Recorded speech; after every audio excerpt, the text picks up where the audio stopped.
Hi guys, and welcome to another video from Stupid is the Norm, the channel that demonstrates how to become a millionaire in 10 years on minimum wage.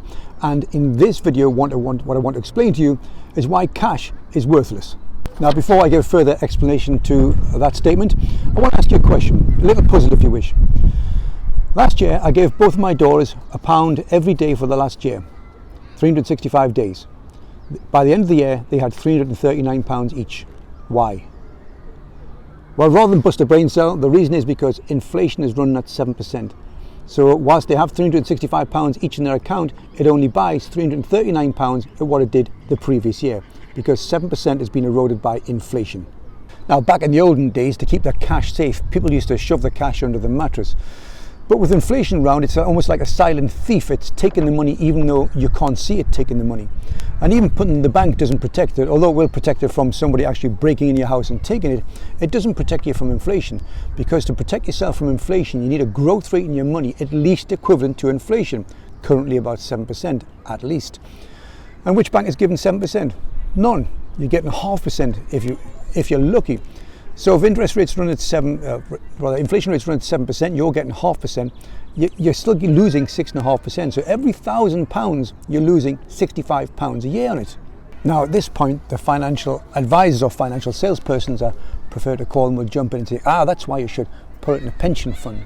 But again, the same applies. Unless you're getting at least 7%, your pension fund is static at the very most. And often pension funds are charged 1% a year. So if your pension funds charge 1% a year, then you need 8% to beat inflation. And that's just beating inflation by 1% a year.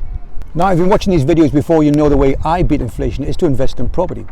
And that's because I typically buy properties around £65,000, nice properties in nice areas for nice people to live in.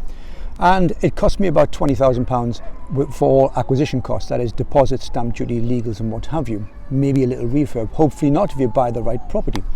And for that, after I take off monthly mortgage fees and my management fees, I come out with about £400 a month in rent.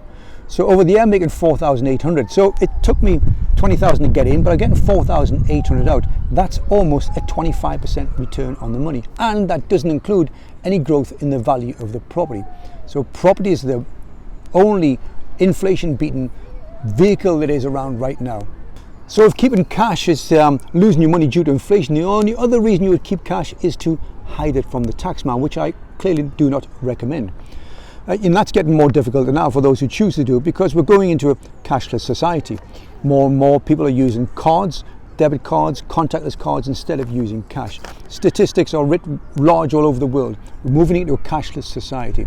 So if you want to beat inflation, and you're going to have to work with the government and pay a correct amount of taxes, you need to get a growth rate above 7% or whatever the inflation rate is at the time, guys.